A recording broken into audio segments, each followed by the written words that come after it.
네, 안녕하십니까. 여러분들이 교육학을 보다 쉽게 이해하고 공부할 수 있도록 도움을 드리는 비전 교육학입니다. 네, 여러분, 지난 시간까지는 우리 교육 평가 중에서 교육 프로그램 평가에 대해서 학습을 했었습니다. 그래서 교육 프로그램이라고 하는 것은 교육 과정을 의미하는 것이고, 그러면 그러한 교육 과정이 과연 좋은 교육 과정이냐 좋지 않은 교육 과정이냐에 대한 판단을 내려보는 것이 바로 교육 프로그램 평가 모형이었습니다. 오늘 우리가 배울 건 뭐냐면 바로 평가 유형에 대해서 배워볼 텐데, 그 유형 중에서도 평가 시기에 따른 평가 유형들에 대해서 학습해보고자 합니다.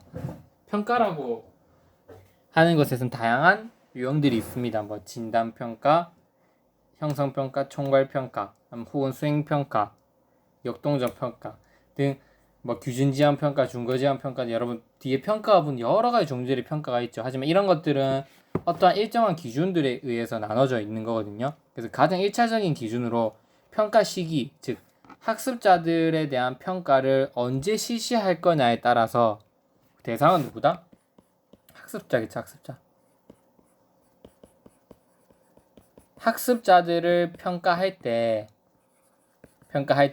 언제 실시할 거냐에 따른 그 기준을 바탕으로 진단평가, 형성평가, 총괄평가로 나눌 수 있는 겁니다. 그러면 진단평가가 가장 앞에 있으니까 진단평가는 언제 실시하는 거겠어요?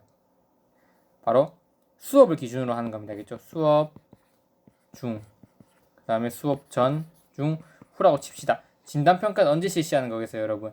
그렇죠. 수업 전에 실시하는 거겠죠. 하지만 제가 강조하지만 진단평가는 수업 전중에 걸쳐서 실시하는 걸 진단평가라고 합니다. 알겠죠? 그 다음에 수업 중에 실시하는 평가를 형성평가, 수업 후에 실시하는 평가를 총괄평가라고 합니다. 이해되죠? 그래서 학습자들을 학습이라고 하는 교수학습이라는 것을 기준으로 놓고 보았을 때 그 교수학습 실시 이전에 실시하는 평가는 진단평가, 그리고 교수학습 중에 실시하는 평가도 진단평가로 볼 수 있다. 유형이 다르다. 수업 중에 실시하는 거는 결국 뭐 아니면 뭐다? 진단평가 아니면 형성평가이다. 그리고 수업이 끝나고 교수학습 과정이 끝난 후에 실시하는 평가는 총괄평가라고 하는 거다. 이렇게 평가의 시기에 따라서 이름을 달리 붙여서 유형화시켜 볼 수 있다. 이렇게 이해되시죠? 그래서 결국 이 평가라고 하는 것은 뭐냐면 이게 평가가 판단을 하는 거잖아요. 따지고 보면 이제 평가라고 하는 것은 일단 1차적으로 어떠한 특성을 가지고 있냐면 이 정의 안에 어떠한 특성을 가지고 있냐면 어떠한 대상에 이렇게 보겠습니다. 죄송합니다. 어떠한 평가만 얘기하는 겁니다. 평가의 정의. 어떠한 대상의 특성 파악. 어떤 대상의 특성을 파악하는 것 자체가 평가입니다. 그래서 어떤 질적인 특성이 있느냐 이런 것들을 파악하고 진단 내리는 뭔가 알아보고 하는 것 자체가 평가를 의미하는 거죠. 이해되죠? 예를 들면 학습자의 수준이 어느 정도인가를 파악하는 게 바로 평가가 될 수 있겠죠. 근데 그 수준이 뭐 학습자가 가지고 있는 지식의 수준이 어떠한지, 학습자가 가지고 있는 기능의 어떤 단계적 특성이 어떠한지 그것을 파악하는 것 자체가 뭐다, 여러분? 평가이다. 그래서 평가라고 여러분 생각하시면 딱 두 가지만 머릿속에 기억하시면 돼요. 뭐 평가의 정의를 했을 때 첫 번째 뭐다? 어떠한 대상에 대해서 특성을 파악한 행위 자체가 평가이다. 두 번째 뭐냐면 특성 파악 후 가치 판단을 내려서 어떤 미래의 방향을 제시, 피드백을 준다는 거예요. 그래서 평가라고 하는 건 이 두 가지 측면으로 나눠 볼 수 있어요. 평가라고 하는 건 어떠한 대상에 대한 특성을 파악한 행위로 볼 수도 있고, 두 번째는 특성을 파악한 이후에 거기에 대해서 평가자가 나름의 가치 판단을 해서 더 좋은 방향으로 미래의 어떤 방향을 제시하는 피드백이 바로 평가에 포함되는 걸로 볼 수 있죠. 그래서 어떠한 상황에 따라서 1번의 속성이 강한 평가가 있을 수 있고, 어떤 상황적 특성에 따라서는 2번의 유형의 속성이 강한 평가가 있을 수 있습니다. 어쨌든 평가라고 하는 그 정의 안에는 대상의 특성을 파악하는 것과 특성 파악 후 가치 판단과 미래 방향을 제시하는 이 모든 게 다 포함되어 있습니다. 예를 들면 수능을 기준으로 한번 우리가 생각을 해볼까요? 수학 능력 시험은 피드백을 위한 2번의 속성이 강합니까? 1번의 속성이 강합니까? 1번의 속성이 엄청 강한 거죠. 죄송합니다. 1번의 속성이 제일 강한 거죠. 어떤 한 대상에 대해서 특성을 파악하는 거잖아요. 국어 점수를 통해서 어느 정도 국어에 대한 지적 능력을 바탕으로 지식 수준을 가지고 있는가 그걸 판단하는 거지. 수능을 쳐서 아이들을 피드백해서 다시 그 결점을 보완하게 하고 뭔가 하려는 게 아니잖아요. 수능을 실시한 이유는 학생들을 선발하려고 하는 거고 그 선발하려고 하는 거에는 어떠한 대상의 특성을 파악하는 속성이 강하게 들어있는 거잖아요. 맞죠? 그래서 우리가 지금부터 배우게 될 진단평가든 혹은 아까 말했던 형성평가든 총괄평가든 이 두 가지 평가의 속성을 모두 가지고 있는데 어느 속성이 엄청 강하게 가지고 있냐 이렇게 혹은 어느 속성만 가지고 있냐 이렇게 판단해 주시면 되는 겁니다. 이해되죠? 그래서 평가의 정의 반드시 여러분 평가의 정의와 평가의 시기에 따른 유형 구분 이거에 대한 개념을 머릿속에 넣고 계셔야 됩니다. 알겠죠? 이 평가에 대한 개념. 두 번째 뭐다? 평가 시기는 뭐다? 교수학습을 기준으로 한다. 교수학습은 학생과 그 교사 간의 어떤 상호작용을 의미하죠. 수업이죠. 한마디로. 수업 전, 중, 후냐 따라서 나눌 수 있다. 전, 중, 후에 따라서 나눌 수 있고 전과 중에 걸쳐 있는 건 진단평가, 중에 걸쳐 있는 건 형성평가, 후에서 실시하는 평가는 총괄평가 이렇게 나누어 볼 수 있다. 이해되시죠? 그래서 오늘 할 거 어렵지 않아요. 어렵지 않지만 시험에 나올 확률이 매우 높습니다. 아직 나오지 않았고 매우 중요한 부분이기 때문에 한번 진단평가 먼저 이해하는 시간 가져보도록 하겠습니다. 자, 갑시다. 진단평가는 진찰할 진과 결단할 단이 합쳐져서 진단평가가 되는 겁니다. 즉 누구를 진찰하겠어요? 누가 누구를 진찰하겠어요? 교수자, 학습자를. 즉 교사가 학생들을 진찰하는 거죠. 진찰한다는 게 결국은 뭔가요? 특성을 파악하는 거죠. 특성을 파악하는 거죠. 이 진단평가는 피드백을 하는 것이 아닙니다. 알겠죠? 아까 제가 말씀드렸지만 평가는 특성 파악과 피드백 제공이라는 두 가지 측면이 있다면 이 진단평가는 특성 파악을 하기 위한 평가입니다. 그래서 교수자가 학습자를 잘 진찰합니다. 언제? 학습 중이나 혹은 학습 전에 잘 진찰해서 결단을 내리는 겁니다. 학습자들의 상태는 이러이러하니까 이러이러한 것을 제공하는 게 더 나을 거야.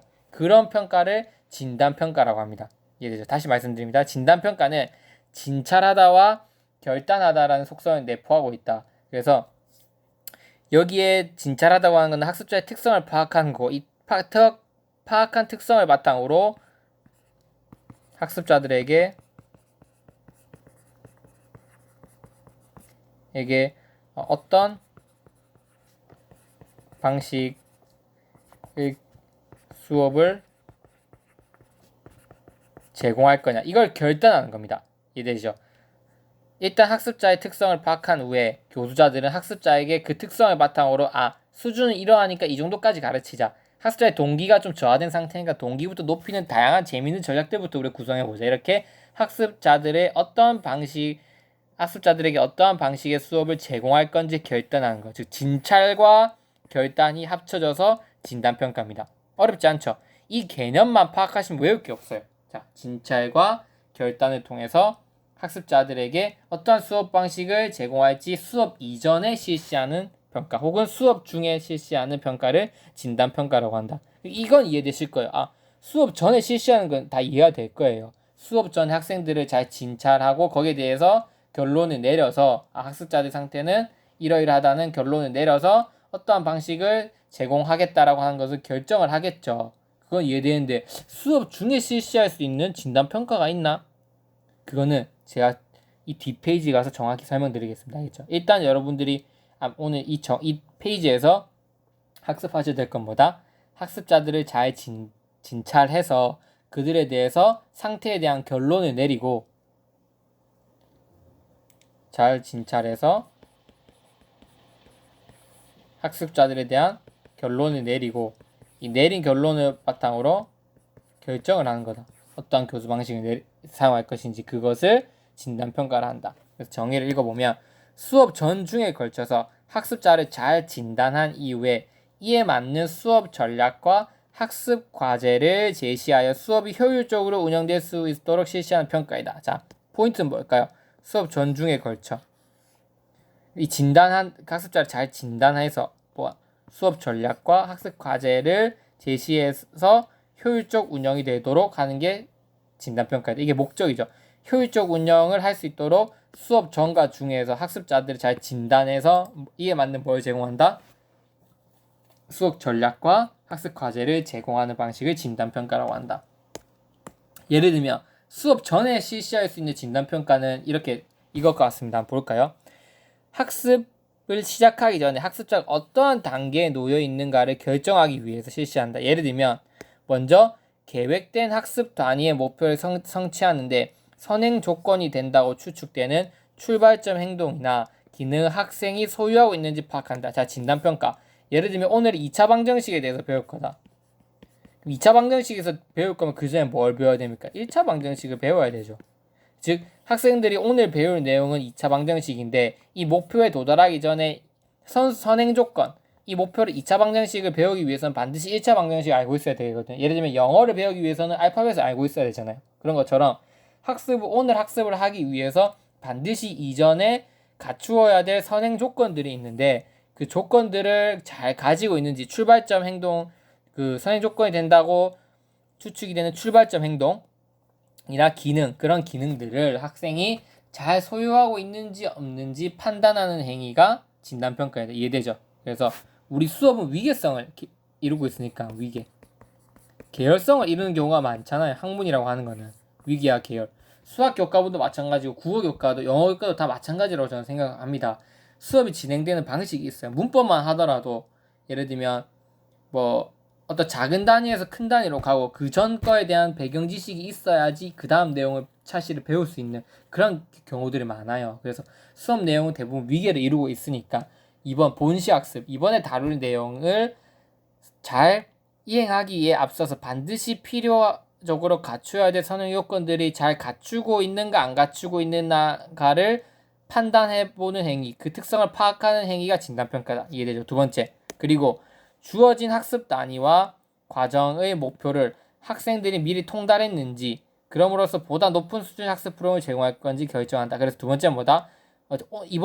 이번에 배울 내용을 미리 학습자들이 선행 학습을 했는지 아닌지 이것도 파악한다. 자, 첫 번째는 뭐다? 학습자들이 오늘 배울 내용에 대한 그 선행 조건들을 가지고 있는지 안 가지고 있는지. 두 번째는 뭐다? 이미 이 내용을 배웠는지 안 배웠는지. 배운 학생들에게는 뭘 제공하면 좋겠어요? 이미 이 내용을 배운 학생들에게는 더 심한 학습을 제공하는 게 좋을 거고, 이 내용을 배우지 못한 학생들한테는 뭐다? 이 내용을 그대로 제시하면 되고, 근데 이거를 배우기 이전에 뭔가 부족한 학생들에게는 뭐다? 이거를 배우려면 반드시 갖춰야 할 요건이 있는데 그걸 못 갖춘 학생들에게는 보충학습을 실시하는 거죠. 이래죠. 그래서 학생들에게 보충학습을 실시할 거냐, 심화학습을 실시할 거냐, 혹은 보통학습을 실시할 거냐, 이런 것들을 학습 상태를 사전에 잘 파악해서 이런 것들을 잘 학생들에게 적절하게 적용을 시킨다는 거죠. 그게 진단평가다. 그래서 이미 학습자들이 이 목표를 달성했으면 심화학습, 달성하지 않았으면 보통학습, 달성하는데 필요한 선행 조건들을 갖추지 못했던 보충학습을 실시한다. 이해되죠? 세 번째, 끝으로 학생이 가진 흥미와 동기, 적성도 분류한다. 세 번째, 이 지적인 측면 외에도 정의적 측면으로 학습자들의 흥미 정도, 이 주제에 대해서 오늘 배울 내용에 대해서 가지는 어떤 흥미 정도, 그 다음에 동기, 적성, 예를 들면 이거에 대해서 관심이 있냐 없냐 이런 거, 혹은 사전에 잘 동기화되어 있냐, 굳이 따로 동기를 유발하는 어떤 절차가 필요한지 안 필요한지 이런 것들을 다 사전에 검토하는 거죠. 이해되죠? 그래서 결론은 이렇게 출발점을 잘 진단해서 교수 전략의 효과가 극대화되도록 학생들을 배치 분류시킨 겁니다. 진단학습의 목적은 뭐다? 학생들을 분류하고 배치하는 거야. 즉 A 집단, B 집단, C 집단, D 집단, E 집단으로 다 이렇게 분류해봐야 된다는 거죠. 왜냐하면 분류하지 않고 일반적으로 모두에게 동일한 학습을 제공시킨다면 본시학습에서 어떻게 개별 학습이 뭔가 잘 진행되지 않게 되면 학습 효과는 떨어질 수밖에 없잖아요. 그래서 학습자들 수준 상태를 잘 진단해서 교수의 전략 효과가 극대화되도록 학생들을 배치 분류시키는 행위이다. 이렇게 진단의 과정을 근거로 몇 개의 학습 집단을 편성하는 게 바로 진단평가의 목적이다. 진단평가의 목적은 뭐다?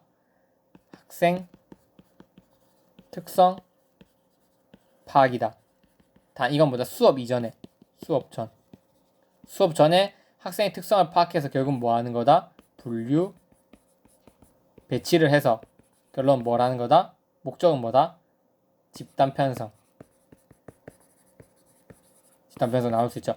동기가 낮은 집단 혹은 이 과제에 대해서 이미 관심 있는 흥미 집단 이렇게 나눠보고 그 다음에 이 내용에 대해서 잘 알고 있는 집단, 잘 모르는 집단, 보통 집단 이렇게 진단평가를 잘 실시하면 수업 전에 잘 실시하면 학습자들을 잘 분류 배치시키게 되고 이에 따른 집단을 편성하게 돼서 수업을 본시학습에 진행을 하면 효율적인 수업을 진행할 수 있다. 이해되죠? 그래서 이 진단평가를 실시하고자 하는 학자들이 많습니다. 오스벨 선행지시 있냐 없냐 하잖아요. 그래서 없으면 관련 정책 의미 넣어준다. 이거 모르겠으면 제가 교수학습 이론 단원 가서 보세요. 선행지시 여부가 있냐 없냐 파악하는 거. 이것도 결국 오스벨도 진단평가를 제시했고 피아제도 본시학습 들어가기 이전에 도식 5개념을 가지고 있냐 안 가지고 있냐 이거 하자고 했거든요. 그래서 피아제도 진단평가를 제시한 것과 마찬가지했다고 볼 수 있고 비교측기도 근접 발달 영역을 파악하거든요. 그래서 반드시 진단평가를 실시하는 거고 뭐 어쨌든 이런 학자들이 가지고 있는 내용들이 결국 다 진단평가에 연관될 수 있기 때문에 이 진단평가는 시험에 나올 수 있다. 충분히 이해되시죠? 시험에 나올 확률이 높다. 오스벨이든 피아제든 비고치키든 모두 학습 출발 이전에 학습자의 상태를 점검하자는 측면의 어떤 평가를 하자는 그런 요구를 진행했기 때문에 그럼 그런 것들에서 공통적으로 나타나는 건 뭐다? 그게 바로 진단평가라고 할 수 있다. 자, 이것만 하고 마무리할게요. 3분만 더 하고 끝나겠습니다. 그럼 수업 중에 실시할 수 있는 진단평가는 도대체 뭐냐? 수업 중에 실시되는 것은 수업 자료 및 수업 방법의 개선함으로써 교정되지 않는 학습 결함, 환경 요인, 신체 및 정서적 문제를 잘 진단하여 개선하는 것을 목적으로 한다. 그러니까 우리가 앞에 학생들을 잘 진단해서 수업을 실시했어요. 수업 전 잘 진단해가지고 학습자들을 이제 A그룹, B그룹, C그룹을 뭐 한다? 어떤 분류, 배치시켰어요. 그래서 뭐 한다? 실제 학습을 이행하겠죠? 수업 시행을 하는데 수업 과정에서 A 집단, B 집단, C 집단에서 학습자들이 상태를 파악했는데 C 집단 학습자들이 학습 수준 학습 수준이라고 보다는 학습을 따라오는 정도, 학습 진행도가 현저히 떨어지는 거예요. A랑 B 집단에 비해서. 잘 진단평가에 따라서 학습자들을 잘 진단해서 잘 배치시켰고 C 집단 특성을 잘 파악했다고 생각했으며 그래서 이 C 집단에 맞는 교수 전략들을 공부했겠죠. C 집단에 맞는 교수 전략들을 사전에 준비해서 실시했는데 생각보다 A, B 집단은 잘 이행하는데 C 집단은 잘 안 되는 겁니다. 그래서 어떻게 했냐면 이 교수 전략을 뭐한다? 수정해 보는 거겠죠, 당연히. 아, 교수법이 잘못됐을 거다. 학생들을 잘 진단했으니까 이전에 잘 진단했으니까 교수법이 잘못됐겠지 해가지고 교수 전략을 수정하는 것이 형성평가입니다. 형성평가. 그래서 수업 중에 형성평가를 실시하는 건 이렇게 학습자들이 뭔가 학습 상태를 잘 파악해서 수업을 잘 따라오고 있냐 없냐를 평가하는 거 형성평가 맞아요. 지금 진단평가 얘기한 거 아닙니다. 형성평가를 실시해서 학습자들이 학습을 잘 따라오고 있는지 따라오지 못하는지 파악해냅니다. 그래서 학습자들이 잘 따라오지 못했던 거야. 그래서 교수 전략을 수정해. 이까지는 형성평가, 지금 진단평가 일어난 건 아니야, 수업 중에서. 근데 보세요. 형성평가를 실시해서 내가 수업 교수 방법을 바꿨는데도 학생들이 계속해서 수업 결손을 보인단 말이야. 수업을 못 따라온다는 거지. 그러면 다시 여기서는 학생들이 뭘 들어가야 된다? 수업 중에 형성평가 아니라 진단평가를 들어가야 되는 거야. 뭐냐면 수업 전에 진단을 했는데 뭔가 부족한 게 있었나? 아니면 수업 방법 이렇게 바꿔봤는데 학생들은 왜 자꾸 수업 결손이 일어나지에 대한 딱 그런 느낌을 받고 그러면 지금 수업이 진행된 게 문제가 아니라 학습자들 상태를 다시 한 번 더 잘 진단해 봐야겠다 해서 진단평가를 실시하는 겁니다. 이해됩니까?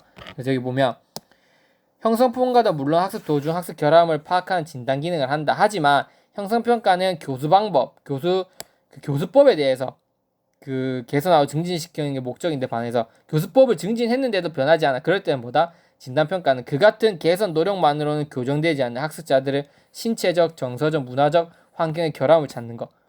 교수 방법을 계속 변화시키고자 노력하는 건 형성평가야. 근데 그것만으로도 학습자들이 계속 학습 결손을 보인다면 뭐지? 학습자 내가 잘 파악하지 못했던 어떤 신체나 정서나 문화적 결함이 있었나? 그러면서 수업 중에 그것을 찾아 나가려고 노력하는 게 바로 수업 중 실시하는 진단평가라고 볼 수 있습니다. 그래서 수업 중 실시하는 진단평가의 정의는 뭐다? 수업 중에 실시되는 수업 자료, 수업 방법을 개선함으로써 교정되지 않는, 이런 거를 개선해도 교정되지 않는 학습 결함, 환경 요인, 신체 및 정서적 문제를 잘 진단해서 개선하는 목적으로 실시하는 평가를 수업 중 진단평가라고 할 수 있다. 이게 가장 핵심 포인트입니다. 수업이 좀 길어졌는데 여기서 끊고 형성평가 들어가 보도록 하겠습니다.